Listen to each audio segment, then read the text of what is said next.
bukan dari Bani Israel. Kristen bukan dari Yesus. Kristen itu pengikut Kristus. Sedangkan Paulus ini juga mengaku Kristus, Paulus itu. Sementara Yesus mengatakan, waspadalah kepada Kristus palsu yang datang kepadamu memakai namaku. Dia melakukan.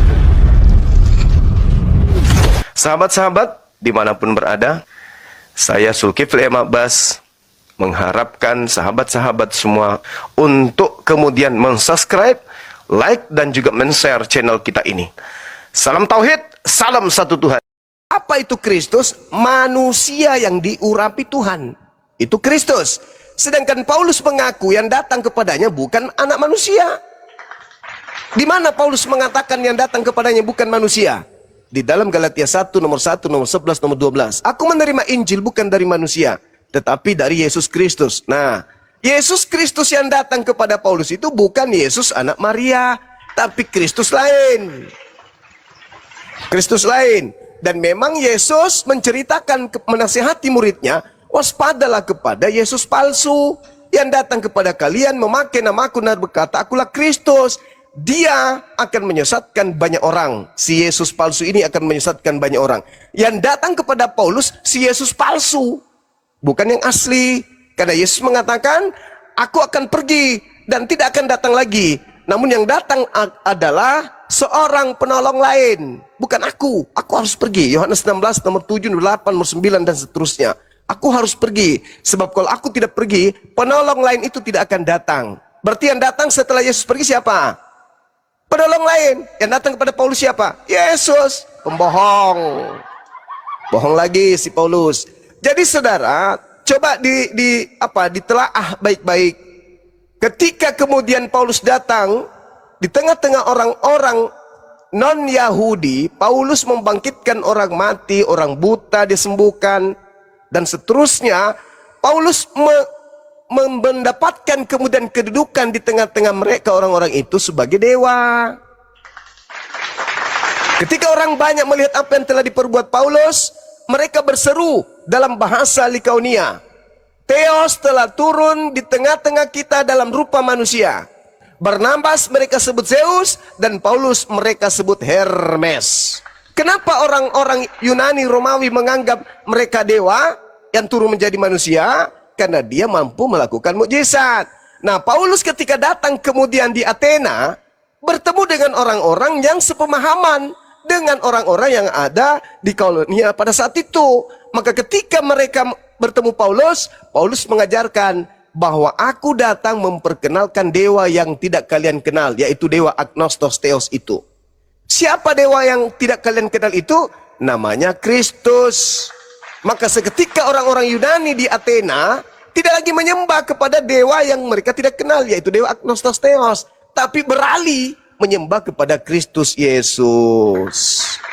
Karena menurut Paulus, Agnostos Theos yang mereka sembah secara turun-temurun berabad-abad itu sudah turun ke bumi, dan dia ada di Yerusalem. Namanya Kristus Yesus. Datang kepada Paulus. Makanya aku Paulus bisa bermujizat, karena aku adalah utusan dari dewa yang tidak kalian kenal itu, yaitu Agnostos Theos, yang adalah salah satu dari 12 dewa yang disembah di dalam kuil-kuil Athena.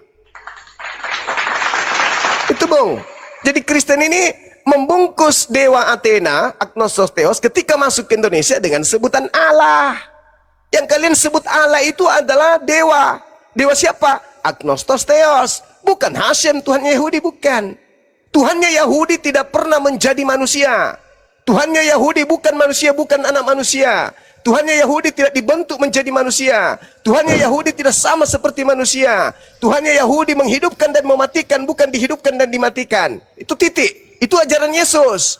Sedangkan yang kalian sembah adalah Kristus, adalah Theos yang turun ke bumi menjadi manusia, mati dibunuh manusia untuk dosa-dosa orang-orang Yunani, Romawi, dan Kristen.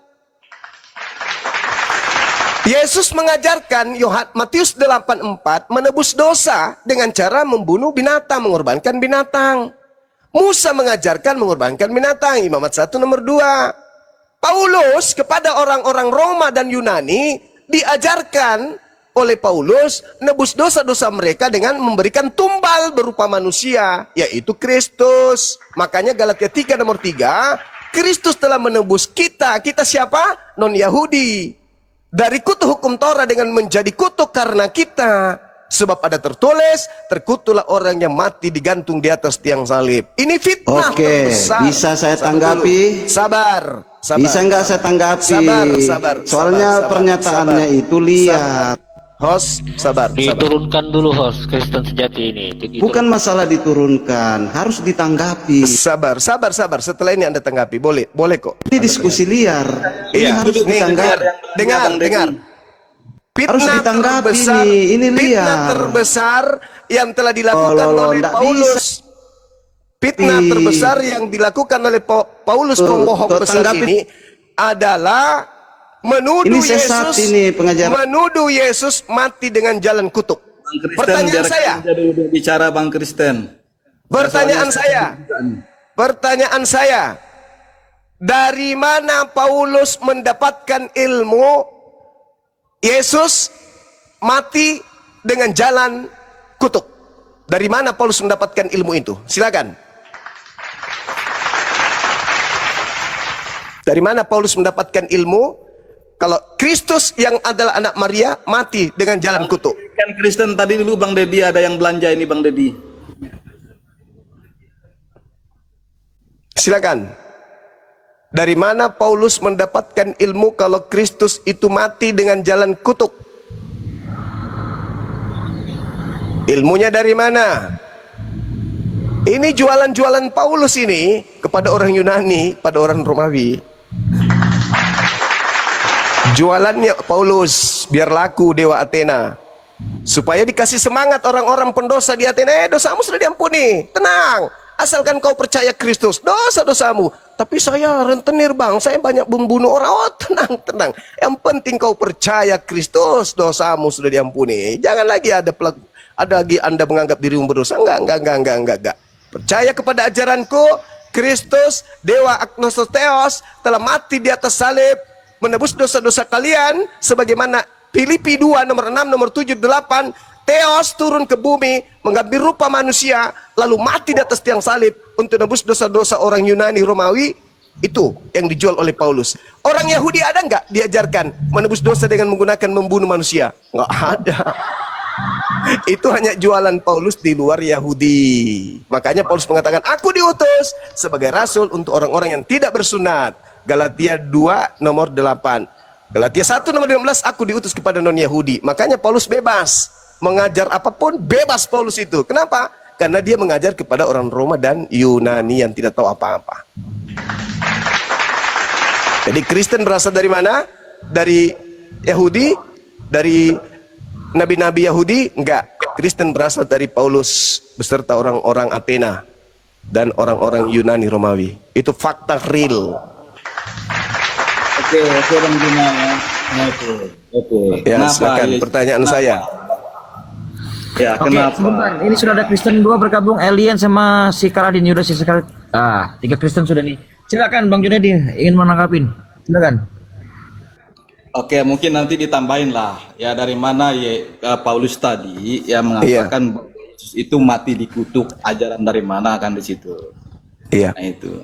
Nah di situ Bang ya kan, kalau saya lihat di situ Rasul Paulus itu mengutip Ulangan 21 ayat 23 Bang kan di situ dia di dalam Perjanjian Lama.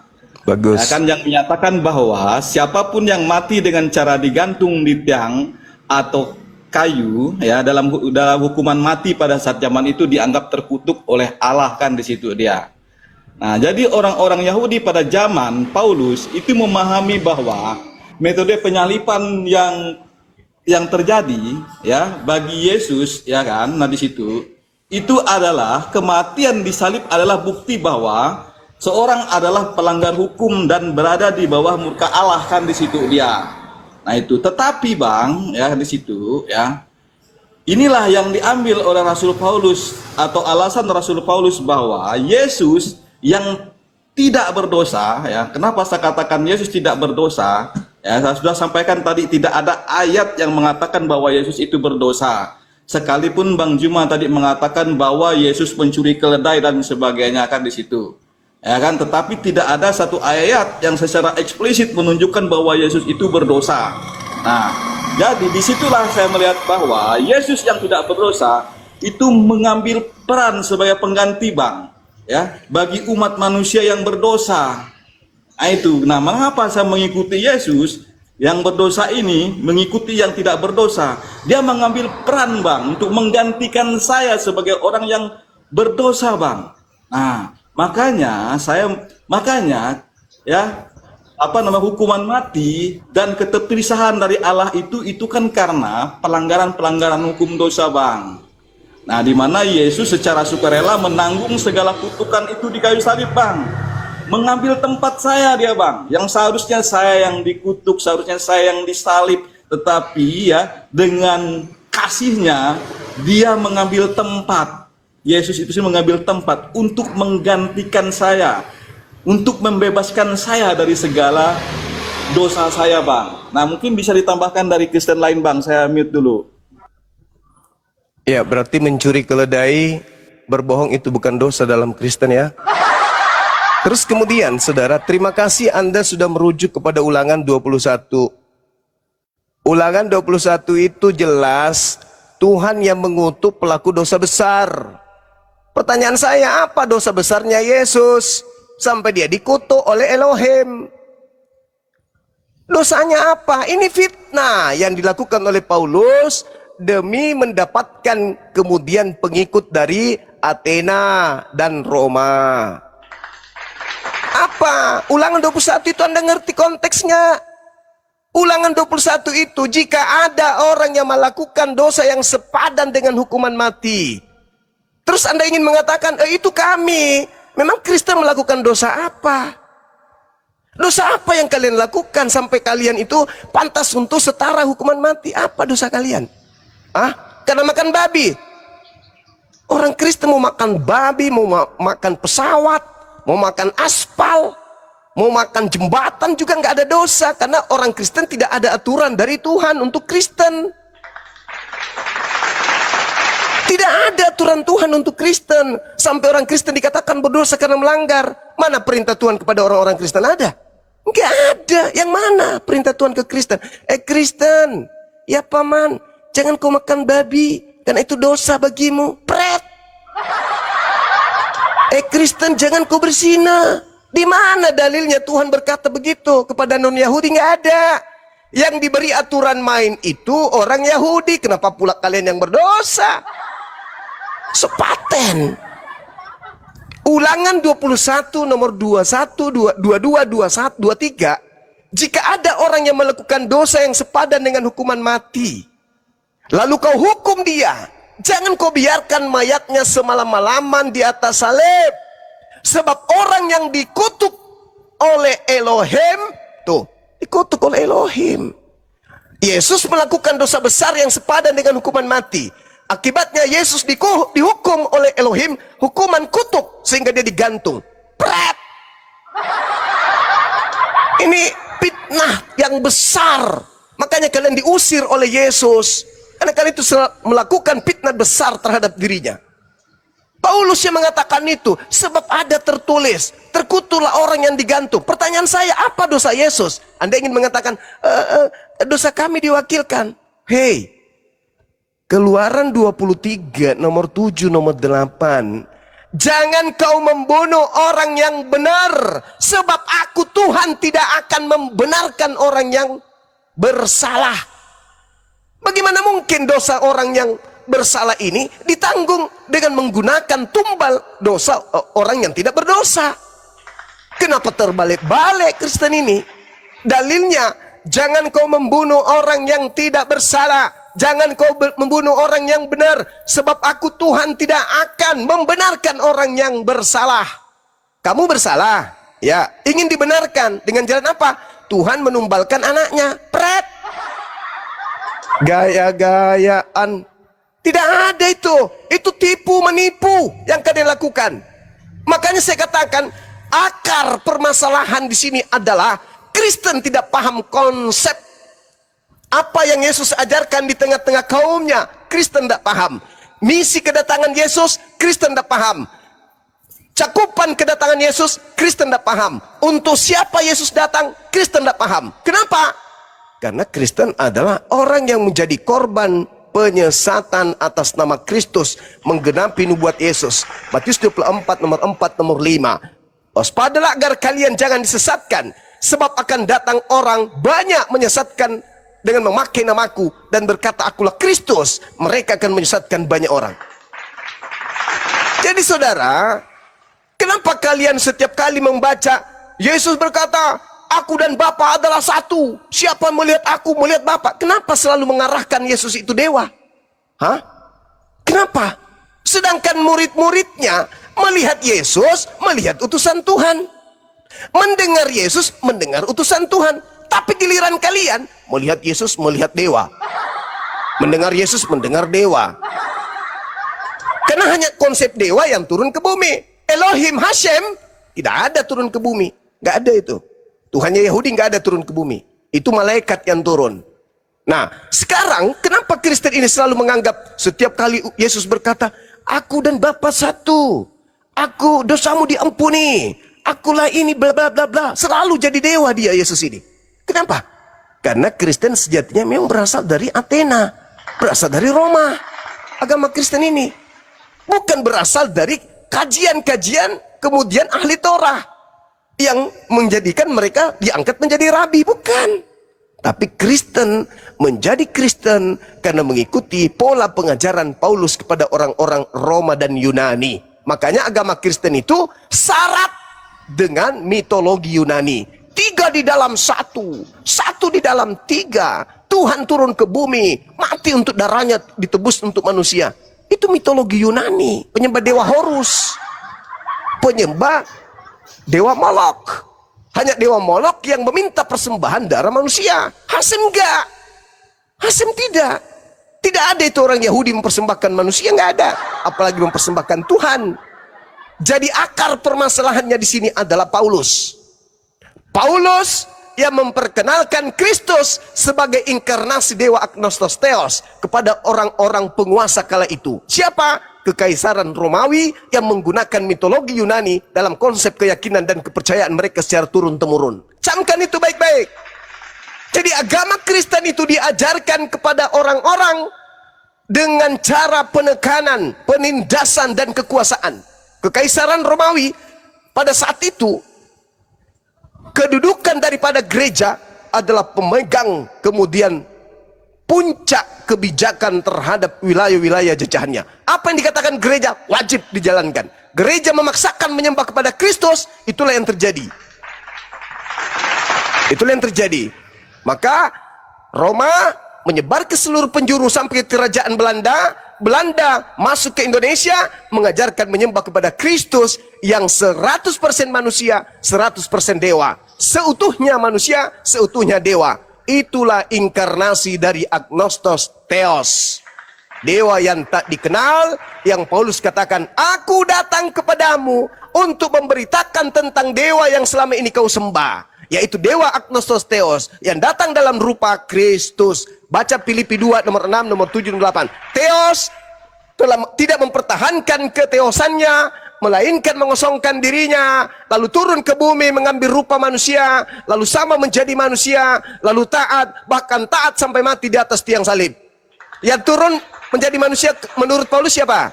Theos. Siapa Theos ini? Dewa mitologi Yunani Romawi.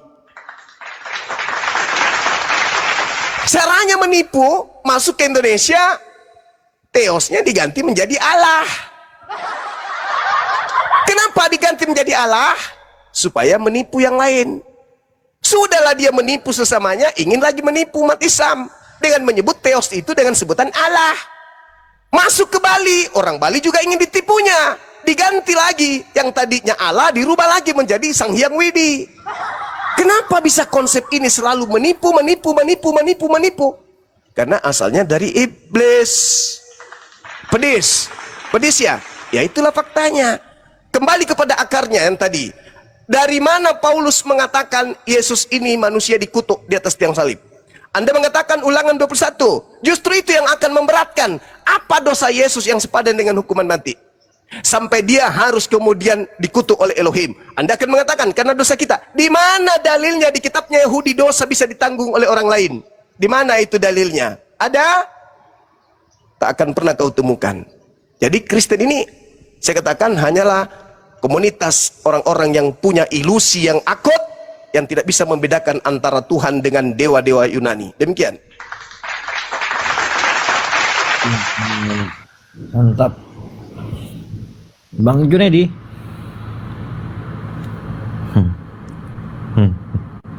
Bang Junedi, monitor. Sebentar Bang Dedi, lagi ada yang belanja nih Bang Dedi, saya mute dulu sebentar, lagi ada yang belanja ini. Siap. Saya mute dulu ya. Ya mungkin Kristen yang di bawah yang ingin naik, silakan Davis, naik Davis. Naik Davis.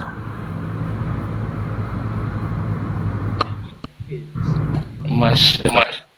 Ditutup dulu lah. Apa itu? Allah. Sampai Bang Junaidi takut untuk menanggapi saking mencret Putus Bang. koma. Bang kemana putus-putus? Kenapa tadi Bang Ricardo? Apa yang ditutup? Si Junaidi gak maksudnya? Apa? Warungnya.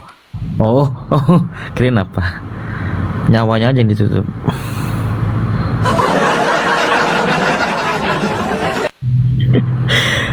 Ya buat 529 yang menonton, terima kasih sudah support. Jangan lupa di tetep layar, di share, di post ulang. Jangan lupa di follow akun hostnya saya, Dedi Wijaya, Bang Zuma, Bang Ricardo, Bang Tri, Bang Kebenaran, dan Bang Junaidi. Terima kasih.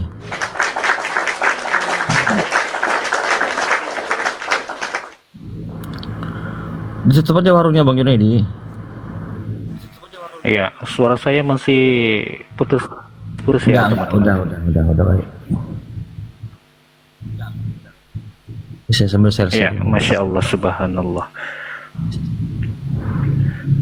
Iya, sangat jelas sekali ya yang dipaparkan oleh gurunda kita Bang Zuma ya, sehingga membuat Junaidi sampai tidak bisa berkata apa-apa lagi, tidak bisa menanggapi lagi dengan beralasan jaga warung ya, udah mencret ya. Ya, oke, baik, silakan yang di bawah untuk saudara Kristen yang ingin membantu Junaidi ya, silakan Anda naik ya, agar bisa segera tersadarkan. Sebentar lagi dunia kita mau kiamat ya. Oke. Ya, silakan host di jambak yang di bawah. Ketik ya, saya Oten Bang akan dinaikkan oleh moderator. Ketik 3 yang Oten, ketik 3 di bawah, ketik 3. Nanti biar saya kasih naik nanti. Masih ada 3 slot di bawah. Buat Oten yang mau naik silakan. Ketik 3 yang Oten di bawah. Ini banyak muslim di bawah ini. Gimana dong? 30.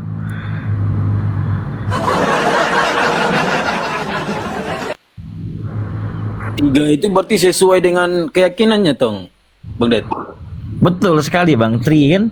Tri tunggal. Oh iya betul juga ya. Kasihan sekali, jadi kita ini kasihan sekali sama mereka ini. Jadi apa yang sudah itu terbantahkan semua kan gitu. Apakah ini akan terus dipertahankan? Itu silakan saudara. Simak baik-baik dan mungkin dari pemikiran ini masukkan ke dalam hati. Jangan menutup diri. Bukalah pikiran dan hatimu. Mudah-mudahan kau mendapat hidayah. Amin. Amin. Iya, betul sekali, Masya Allah. Betul yang dikatakan oleh saudara kita Bang Tri ya. Beliau adalah saudara kita yang dari Kristen mu'alaf, sehingga beliau mendapatkan hidayah, mendapatkan kebenaran itu di dalam Islam. Masya Allah, subhanallah. Ya, lanjut.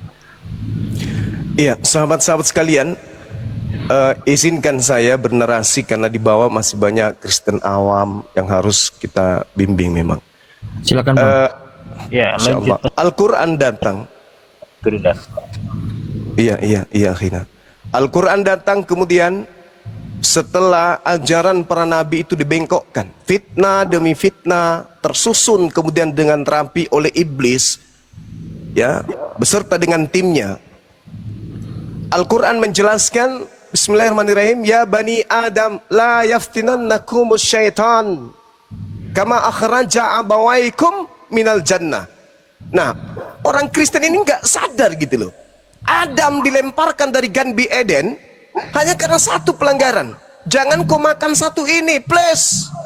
Dimana kau makan satu ini, kau akan mati. Itu kata Tuhan berdasarkan kaidah yang ada dalam kitab Kejadian milik orang Yahudi yang terjemahannya dipakai oleh orang Kristen tanpa malu-malu.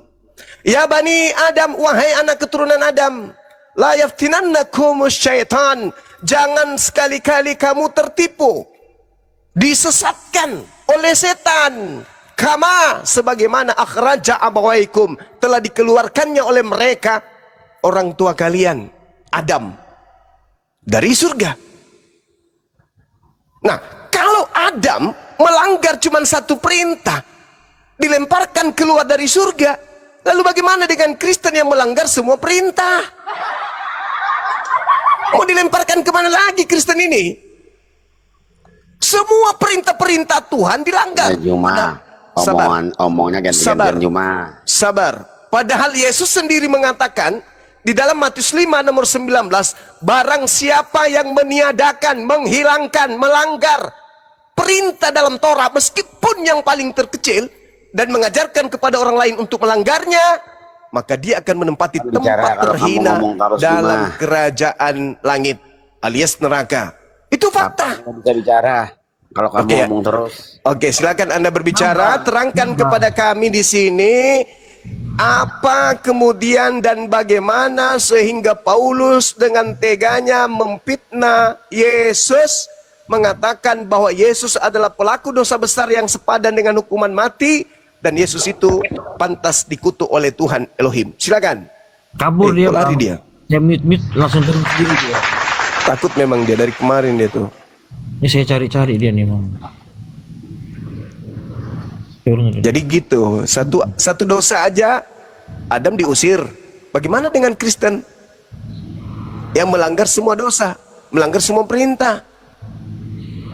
Maka untuk mengamankan mereka kemudian menjadikan Yesus sebagai tumbal.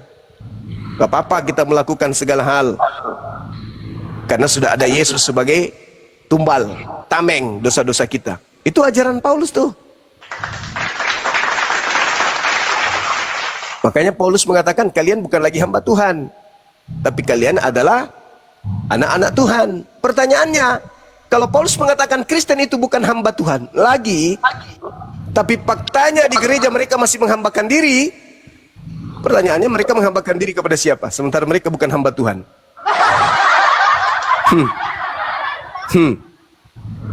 Al-Quran kita mengatakan bahwasanya mereka orang-orang kafir ini menyembah kepada selain daripada Allah, yaitu iblis. Mereka menyembah iblis.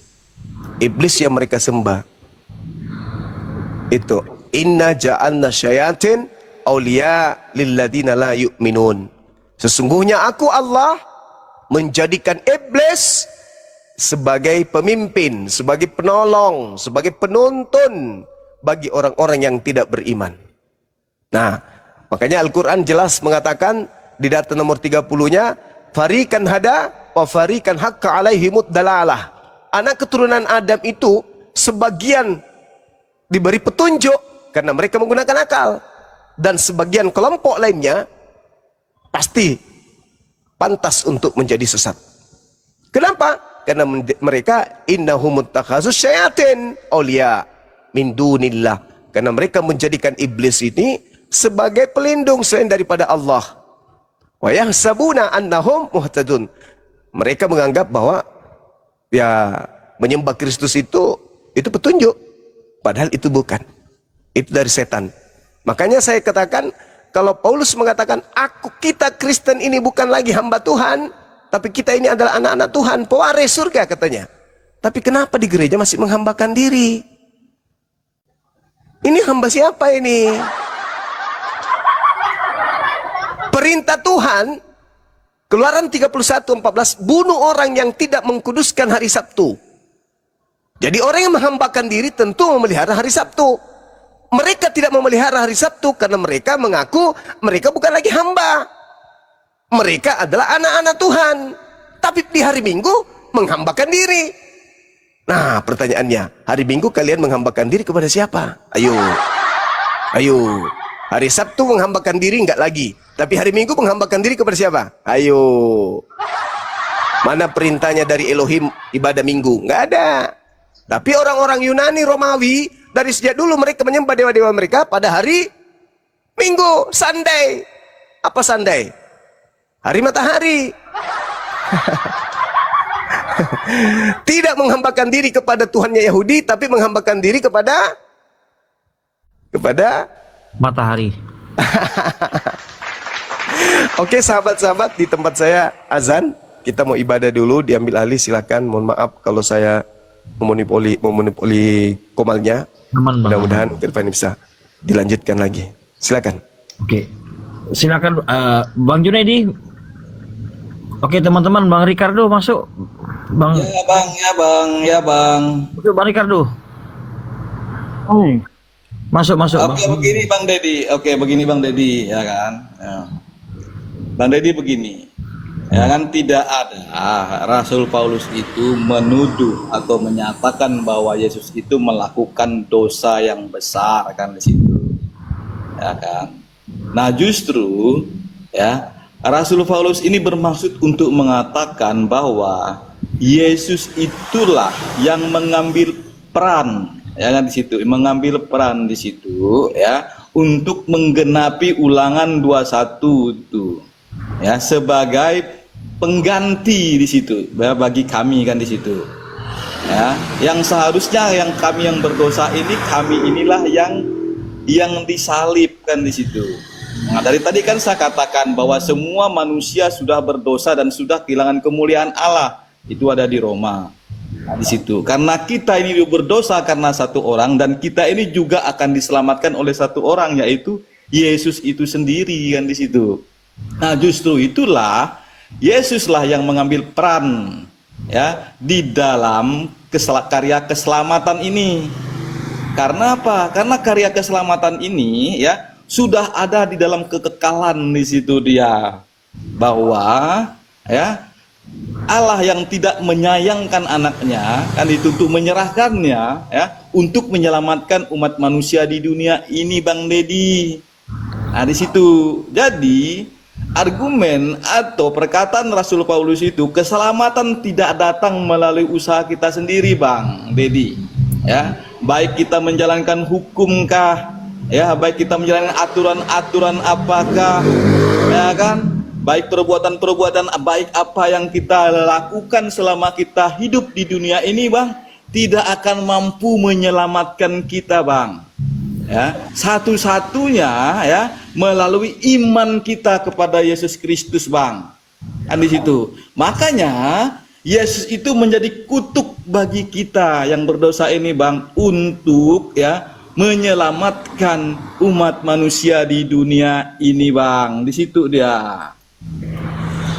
Oke, saya mute dulu, Bang Dadia. Oke, silakan sampai masuk nih Bang Ricardo, Bang Tri, Bang Kebenaran Islam, silakan. Ya, oke, terima kasih host. Ya, izin ya Gurunda Bang Juma untuk menanggapi sedikit apa yang dinarasikan oleh ganti Bang Juma dulu ya sebentar. Ya, ketika Anda mengatakan bahwa Yesus itu adalah yang menyelamatkan seluruh umat manusia, saya minta dalilnya di mana Yesus yang anaknya Bunda Maria, dia diutus kepada seluruh bangsa. Saya minta itu dalilnya nanti ya.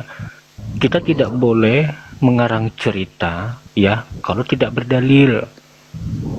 Jangan gunakan asumsi kita, jangan gunakan karangan cerita yang keluar dari mulut kita kalau tidak ada referensinya, kalau tidak ada rujukannya. Itu satu. Nah, yang kedua, kita harus pahami apa yang dikatakan oleh Yesus di dalam pengajarannya kepada orang-orang Yahudi, kepada murid-muridnya. Aku hanya diutus kepada kaum Bani Israel. Pahami itu.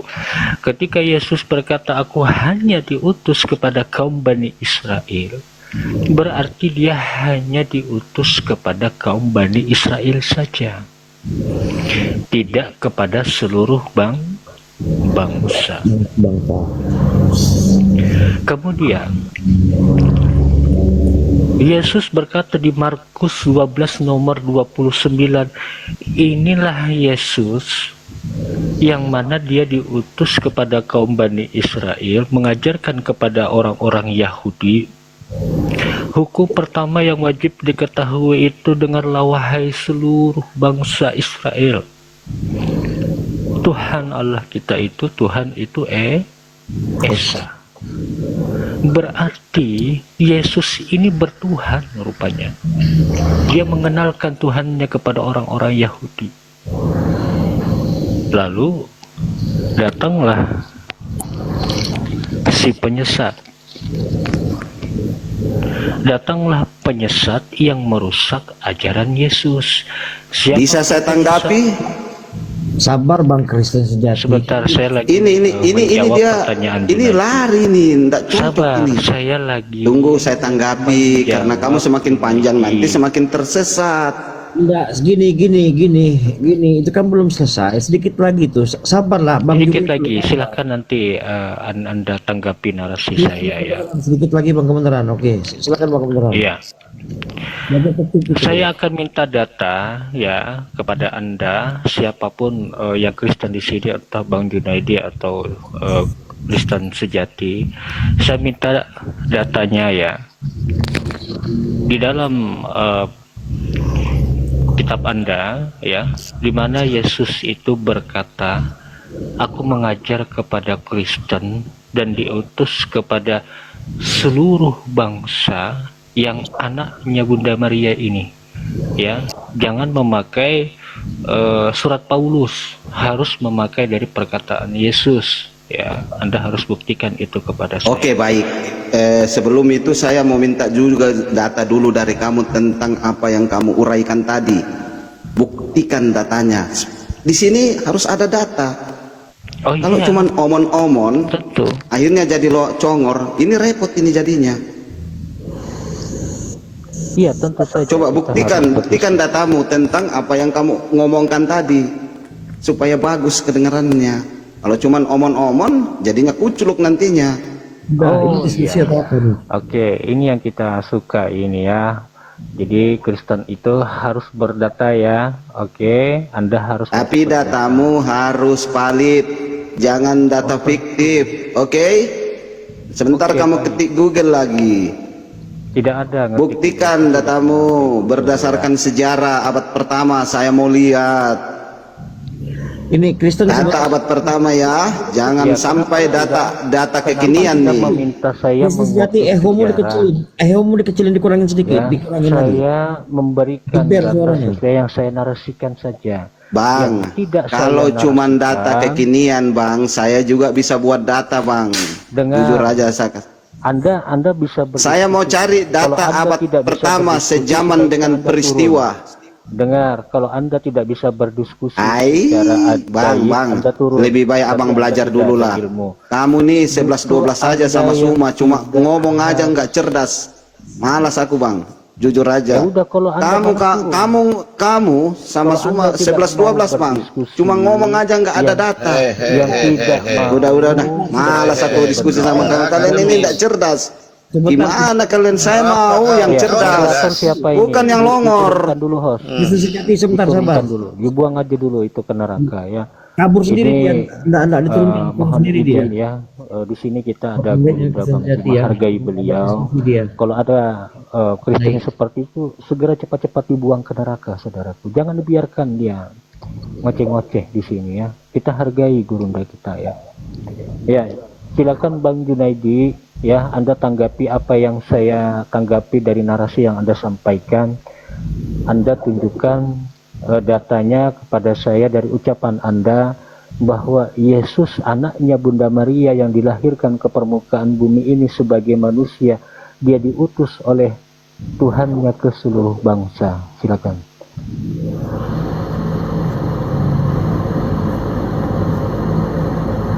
Sebenarnya Bang Junaidi butuh pendamping dia itu kalau diskusi itu kayak gitu kan nggak fokus dia itu. Yang ada Kristen sejati kayak biadab ini tadi nggak di-kick loh ya, dia turun sendiri loh ya. Aku tandain dia tuh cuma ngerusul aja buat jadi komol itu. Ya karena memang nggak ada ilmunya, percuma dia. Gila sekate. Kalau orang yang beradab, orang yang berilmu, ya, ketika ada orang yang lagi menanggapi ataupun menjawab pertanyaan, kita diam dulu. Ya, diam dulu, nanti ada giliran kita untuk memberikan sebuah jawaban atau tanggapan. Seperti itu. Ya, silakan diambil alih host. Mungkin ada yang mau ditambahkan oleh Gurunda Bang Zuma. Bang Zuma masih zuhuran itu. Nggak apa-apa ini masih zuhuran ya. Oh iya iya. Iya, Ya, saya menambahkan ya begini. silakan Bang Tri diberikan tambahan. Saudara Kristen sejati, kalau kau masih ada di bawah, kalau Anda sopan kami hargai. Tetapi kan karena seringkali di komal-komal Muslim ini Anda cuma hanya ngaco. Coba kalau Anda diskusi dengan baik, kami juga akan menerima akalnya, tidak akan ada yang mengganggu Anda. Tapi Anda datang mengganggu gitu. Cobalah, kita ini namanya sesama bangsa Indonesia gitu. Siapa yang memperjuangkan daripada kemerdekaan ini? Dan siapa itu yang namanya Dendles, Van den Bos, kemudian Kapten Westerling? Mereka datang ke Indonesia dengan menjajah. Nah kami ini yang bilang sebagai penerus-penerusnya, karena orang tua kami sudah sebagai syuhada, membela negara, membela saudaranya, membela anak istrinya, membela bangsa. Itu yang diajarkan kepada kami untuk membela hak-hak hal yang benar gitu. Coba kalau Anda berlari tadi ke abad pertama, sebelum abad pertama, adakah bahwa dulu utusan-utusannya dulu mengajarkan ketauhidan? Semua itulah yang diteruskan oleh Rasulullah Muhammad SAW. Diajarkan untuk tauhid, menyembah Allah yang esa, menunjukkan itu kebenaran. Selama ini kalian sudah dibutakan dengan hal-hal seperti ini. Inilah kami ini, kami Muslim, mengharapkan bahwa nanti kita akan kembali dengan syuhada, kembali dalam husnul khotimah. Inna lillahi wa inna ilaihi rajiun. Kami juga berasal dari Allah, maka akan kembali juga ke sana. Wajiblah kita untuk menyiarkan hal yang benar dan tidak membuat kekacauan seperti yang Anda lakukan. Mudah-mudahan Anda dengar. Silakan dilanjut, saudara-saudaraku. Iya, betul sekali yang dikatakan oleh saudara kita Bang Tri ya. Beliau seorang yang cerdas ya, berbeda dengan Oten ya. Kalau Oten itu menolak cerdas ya, bukan seperti manusia-manusia yang ingin cerdas ya, yang ingin memfungsikan akalnya itu menjadi sebuah kecerdasan agar manusia itu bisa memahami ajaran yang diterima agar tidak berada di dalam kesesatan. Itulah fungsinya akal itu tadi. Nah, izin sedikit saya menambahkan sambil menunggu Gurunda Bang Zuma kita selesai sholat zuhur ya. Sedikit saya mengisi waktu sebelum ada teman Kristen yang lain yang di bawah yang mau naik berdiskusi secara santun. Ingat ya saudaraku, kita utamakan berakhlak dulu, etika dulu, baru ilmu ya. Orang yang berilmu itu adalah orang yang mengutamakan akhlaknya dan etikanya ya. Ketika saya lagi menjawab pertanyaan, jangan dipotong dulu ya. Anda yang baru masuk ya, Anda mute dulu ya, nanti ada waktu Anda disapa, nanti baru Anda masuk di situ untuk ikut berdiskusi ya. Seperti itu ya, kita harus ikuti aturan yang sudah diberikan oleh host yang sudah membuka live lintas agama ini dan disiarkan langsung live di YouTube ya. Jadi buat teman-teman semua yang di YouTube ya, yang sedang menonton saat ini live ya, jangan lupa di like, komen juga ya, di share sebanyak-banyaknya kepada seluruh saudara-saudara kita di Indonesia agar bisa menyaksikan live ini di YouTube ataupun di TikTok. Ya, oke, baik, saya akan lanjutkan kembali ya sambil menunggu yang dari Kristen yang di bawah naik untuk berdiskusi. Sedikit saya menyampaikan bahwa kita harus paham dulu apa itu arti kata Tuhan. Arti dari kata Tuhan, Tuhan itu artinya adalah sesembahan, objek yang disembah oleh makhluk. Jadi Tuhan itu bukanlah jabatan, bukanlah gelar, bukan. Akan tetapi objek yang disembah oleh makhluk. Nah, kemudian kita harus mencari sesuatu apakah yang layak, yang pantas menjadi Tuhan untuk disembah. Nah, kemudian Tuhan itu Maha Pencipta, Tuhan itu Maha Kuasa, dan Tuhan itu Maha Suci, dan Tuhan itu Maha Besar ya.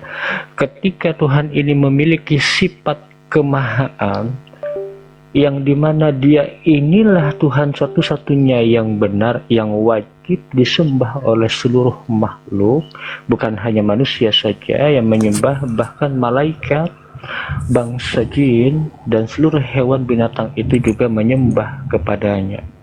Dan mereka melakukan Waalaikumsalam warahmatullahi wabarakatuh. Assalamualaikum warahmatullahi wabarakatuh. Ya. Maaf ya semalam Iya. saya ini ketiduran. Ya lanjut Ya, Pak, ya, lanjut. nggak apa-apa saudaraku. Ya, ya, sedikit lagi saya narasikan. Ketika Tuhan ini menjaga kemahasuciannya, maka akal sehat manusia ini berfungsi. Kalau Tuhan ini sampai menjaga kemahasuciannya sebagai Tuhan, tidak mungkin dia akan menjadi makhluk, dan tidak mungkin dia merubah wujud dan merubah dirinya menjadi makhluk. Kalau sampai Tuhan itu merubah wujudnya menjadi makhluk, maka kemahasuciannya sebagai Tuhan gugur, tidak bisa lagi dikatakan Tuhan. Justru Tuhan inilah yang menciptakan makhluk ya, dan juga didukung beberapa dalil ya, dan juga didukung dengan akal sehat manusia yang mencerna ajaran tersebut. Nah, di dalam kitabnya orang Yahudi dikatakan di Bilangan 23 nomor 19, Tuhan itu tidak serupa dengan makhluk dan tidak pernah menjadi makhluk, dan Tuhan itu tidak dapat dilihat wujudnya apalagi kita mendengarkan suaranya. Nah, dan ini terkoneksi juga di dalam kitab suci Al-Quran, kitabnya orang Islam ya. Laisa kamisli syai'un, Allah berkata mengakui dirinya tidak serupa dengan makhluk dan tidak pernah menjadi makhluk, bahkan dialah yang menciptakan makhluk. Apakah bisa disamakan dengan makhluk? Tidak. Justru Allah lah yang menciptakan makhluk itu dengan menjaga kemahasuciannya sebagai Tuhan. Allah tidak pernah menjadi makhluk dan tidak serupa dengan makhluk. Nah, kemudian ada ayat lain di dalam kitab suci Al-Quran, Allahu la ilaha illa huwal hayyul qayyum la ta'udzu sinatu wa la naun lahum ma fis samawati wal ard. Tidak Tuhan selain Allah yang wajib disembah oleh seluruh makhluk. Allahu Akbar. Takbir, saudara-saudara. Allahu Akbar. Kalau sudah seluruh makhluk ini menyembah kepada Allah, itu artinya sudah tidak ada Tuhan-Tuhan lagi yang harus disembah. Itulah kenapa tidak ada Tuhan selain Allah. Kalau ada Tuhan-Tuhan yang lain selain Allah, itu artinya Tuhan palsu. Artinya Tuhanan yang dibuat oleh manusia. Bisa itu berupa patung, bisa itu berupa batu, bisa itu berupa manusia sesamanya dijadikan Tuhan. Ini adalah Tuhan-Tuhan palsu yang dibuat-buat. Nah, itulah fungsinya manusia ini harus memfungsikan akal sehatnya agar cerdas. Agar kita ini menjadi manusia yang waras. Jangan samakan diri kita manusia ini seperti hewan yang tidak berakal. Kita ini manusia, kita berakal. Fungsikan akal ini dalam memahami ajaran dan memahami konsep yang dimana Sang Maha Pencipta ini tidak bisa disamakan dengan makhluk, karena akan menggugurkan kemahasuciannya sebagai Tuhan. Nah, itulah akal. Nah, kemudian ada sebuah ajaran yang mengajarkan kepada manusia singa itu makan rumput, ular makan debu. Kayak mana ceritanya singa itu makan rumput, sedangkan faktanya, realitanya singa itu makan daging. Nah, inilah akal. Ketika akal sehat manusia ini berfungsi melihat realita, melihat fakta bahwa singa itu makan daging, berarti singa itu makan daging, bukan makan rumput. Lalu mereka meyakini, imani saja, percaya saja bahwa singa itu makan rumput, ular itu makan debu. Itulah namanya bahlul. Itulah namanya kita ini manusia memelihara kebodohan.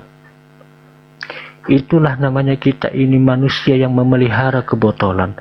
Begitu juga dengan Yesus. Yesus tidak pernah mengatakan dirinya Tuhan, tapi dituhankan. Nah, inilah baru yang dikatakan kebahlulan. Inilah yang dikatakan kebotolan. Inilah yang dikatakan manusia itu menolak untuk cerdas. Sudah jelas-jelas Yesus ini manusia, dilahirkan oleh Bunda Maria ke permukaan bumi sebagai manusia. Bukan dilahirkan sebagai Tuhan. Bukan pula Tuhan turun ke permukaan bumi, nujul menjadi manusia, kemudian dituhankan. Bukan.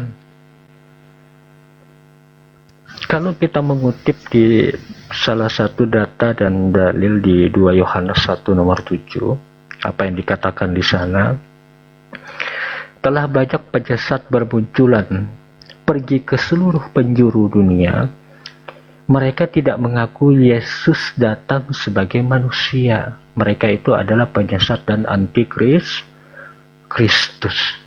Nah, berarti ketika mereka ini tidak mengaku bahwa Yesus ini hanya datang sebagai manusia, mereka itu adalah penyesat dan antikristus, karena mereka mengatakan bahwa Yesus datang menjadi Tuhan.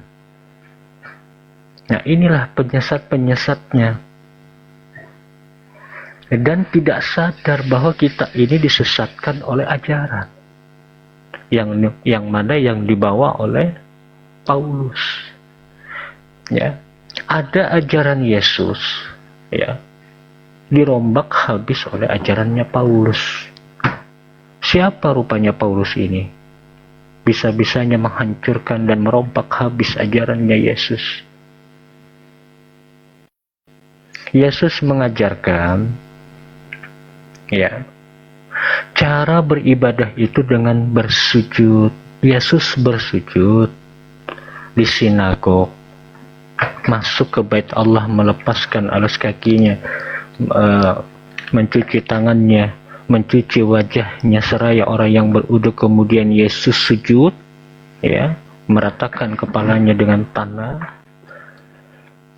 Lalu oten-oten ini ibadahnya nyanyi-nyanyi, jingkrak-jingkrak, salto-salto, joget pargoy di dalam gereja setiap hari.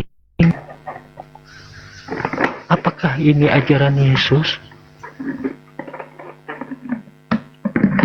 Tidak ada Yesus itu mengajarkan cara ibadah itu harus salto kiri, salto kanan, salto depan, salto belakang, sambil joget pargoy, sampai jingkrak-jingkrak. Itu ajaran siapa itu? Tidak ada Yesus itu memerintahkan, hei manusia, hari Minggu ibadah, datang ke gereja. Nggak ada. Sampai kapanpun datanya tidak ada. Lalu siapa yang memerintahkan kalian itu ya untuk mendirikan gereja, kemudian beribadah di gereja dengan kalian mengatakan bahwa kami pengikut Yesus dengan harus digerak-jingkrak, nyanyi-nyanyi, salto-salto, joget pargoy, sementara tidak ada perintahnya dari Yesus. Lalu siapa yang memerintahkan kalian? Ternyata Paulus. Ketika kalian itu mengikuti ajarannya Paulus, jangan mengaku sebagai pengikut Yesus. Itu satu.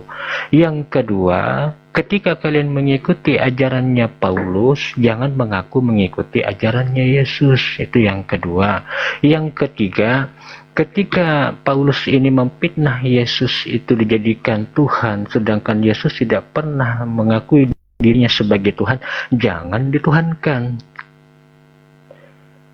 Inilah kebotolan Oten itu terlalu dinampak-nampakkan di publik. Inilah kedunguan manusia, kebodohan manusia yang ditampak-tampakkan di publik sehingga mereka ditertawakan. Kenapa?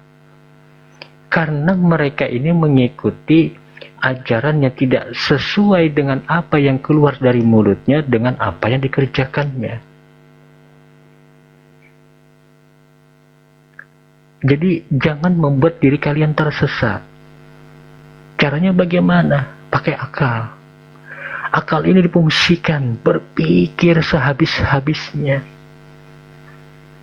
Pantaskah manusia yang tidak berdosa ini ditumbalkan untuk menebus dosa? Di mana pantasnya? Mau sampai kapanpun Oten itu melilit lidahnya, oh pantas Yesus itu mati. Hina sekali Yesus itu di mata kalian, wahai saudaraku. Kalian mengatakan Yesus tidak berdosa, tapi kalian hinakan dia. Mati terkutuk. Nggak sadar kalian. Nggak malu kalian mengatakan bahwa Yesus itu terkutuk. Kalian tuh nggak malu. Harusnya kalian itu malu. Harusnya kalian itu sadar bagaimana cara kita menjadikan sosok Yesus ini sebagai seorang yang istimewa, sebagai seorang yang membawa kebenaran. Pahamilah dengan yang mana yang Yesus ini tadi ajarkan, yaitu menyembah kepada Allah. Datanya di mana? Salah satunya di Markus 12 nomor 29, kemudian di Markus 10 nomor 18. Wahai murid-muridku, janganlah engkau katakan aku baik, kata Yesus. Tidak ada seorang pun yang paling baik di permukaan bumi ini selain Allah saja. Sembahlah Allah, dialah Tuhanku dan Tuhanmu. Dan Izin Bang orang Kristen menuhankan Yesus. Ya, lanjut. Izin Bang kebenaran. Coba Pak Martin, coba di multi Pak Martin Ali. Multi. Di situ ada multi, kirim permintaan Pak Martin. Nanti saya kasih naik. Saya cari akunnya Pak Martin, nggak ada di sini. Bentar.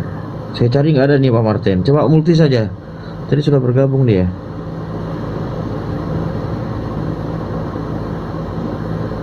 Kalau Pak Martin masih di bawah, silakan multi Pak. Ini akunnya di sini di bawah nggak ada nih, saya cari. Oke, lanjut dulu Bang, coba saya telepon beliau ya.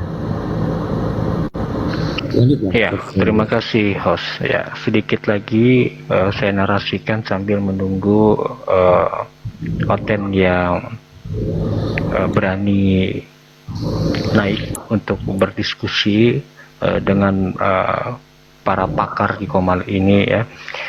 Bukan berarti kami itu benci kepada kalian, tidak. Tidak sedikit pun Islam itu membenci kepada orang Kristen. Bahkan kami itu menyelamatkan, mengulurkan tangan kami kepada kalian. Wahai saudaraku, kembalilah kalian ke jalan yang benar. Wahai saudaraku, kembalilah kepada Allah. Janganlah engkau menyembah selain kepada Allah.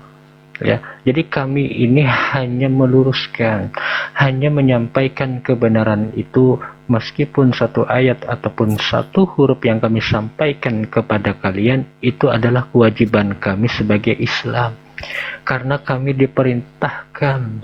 Cep, saya maksud di panggilan gimana Cep ini? Ya, silakan. Oh, ini ya, udah ya. Ya itu. Nah, udah ya.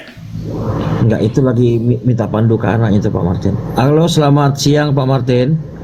Selamat siang. Iya. Ya. Ya, sehat Pak Martin. Ya, sehat. Oke, kita seperti biasa Pak Martinnya kita diskusi. Karena gini, Bang Junaidi ini Kristen, Tanimbar juga Kristen itu. Hanya saja Bang Junaidi suka macet-macet Pak Martin. Makanya saya panggil Pak Martin untuk masuk ke sini kan, untuk bergaul. Kebetulan ada Bang Zuma, ada kawan-kawan, ada Bang Richard, Bang Tri, Bang Kebenaran itu Muslim itu. Iya. Selamat siang ya Bang Martin ya. Salam kenal dari saya ya. Kita perkenalan dulu ya Bang ya. Bang kebetulan izin. Sambil Bang ya. Zuma monitor, Bang Zuma. Monitor Bang Zuma. Oke, masih standby kayaknya. Oke, lanjut Bang kebetulan. Ya, oke, baik.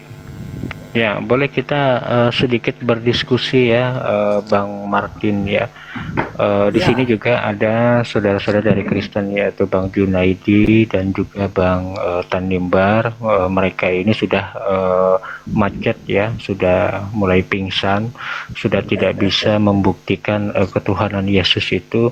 Saya minta Anda untuk membuktikan ketuhanan Yesus itu dari mana dasarnya ya, kemudian apa yang menjadi ketuhanan di dalam diri Yesus ini, apakah tubuhnya Yesus, apakah roh yang ada di dalam dirinya Yesus, ataukah doktrin dari pendeta, ataukah berdasarkan dari kitab, ataukah hanya berdasarkan dari asumsi dari pikiran kita sebagai manusia untuk menuhankan Yesus itu. Silakan Bang Martin mungkin bisa menjelaskan. Iya, baiklah. Memang kalau kita bicara tentang Yesus ini ribet ya. Bahkan orang Yahudi sendiri juga sampai sekarang belum bisa mengerti, sebagian udah tahu. Nah, Yesus ini memang datang untuk menggenapi apa yang dikatakan dalam Perjanjian Lama. Jadi aturan-aturan, tata cara ibadah semua itu digenapi oleh Yesus, karena kehadiran Yesus ini untuk penyelamatan bangsa-bangsa di dunia. Nah, dia disebut sebagai firman. Jadi Yesus itu berasal dari firman Tuhan itu sendiri. Di dalam Yohanes 1 ayat 1, ayat 3, ayat 14. Nah, dia datang dalam rupa manusia untuk menggenapi rencana penyelamatan itu. Jadi Yesus itu sendiri berasal dari firman. Nah, firman itu yang menciptakan alam semesta ini. Tapi pada waktu dalam rupa manusia, dia adalah manusia itu sendiri. Karena nanti dia harus menjalani misi penyelamatan melalui penyalipan. Itu.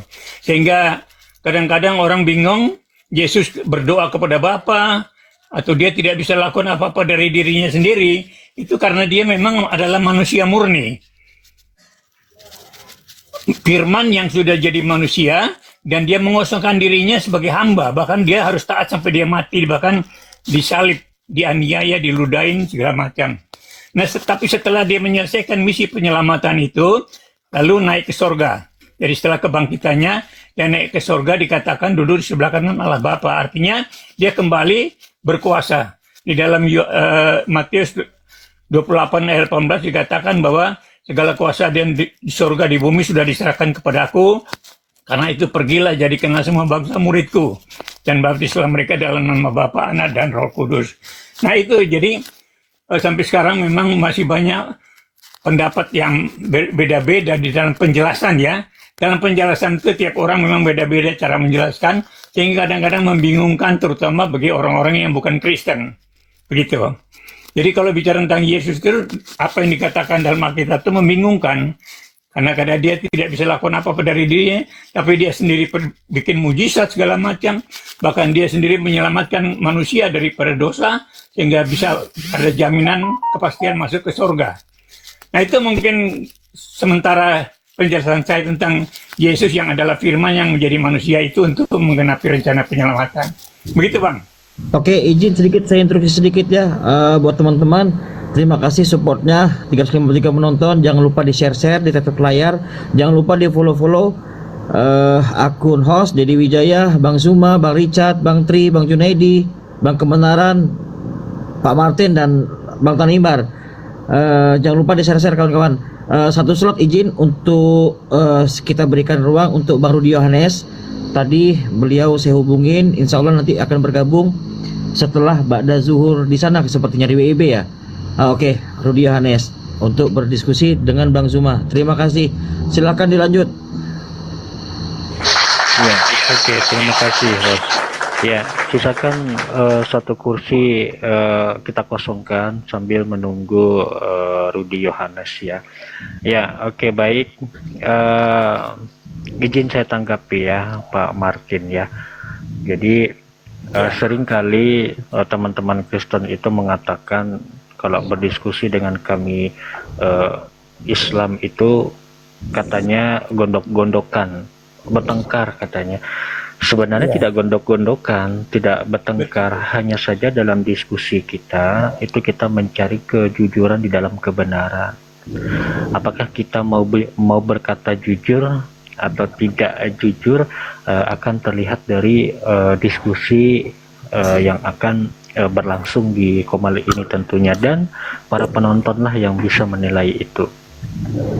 Nah, ketika Anda mengatakan bahwa Yesus itu dari firman telah menjadi manusia, apa bedanya dengan kita, Bang?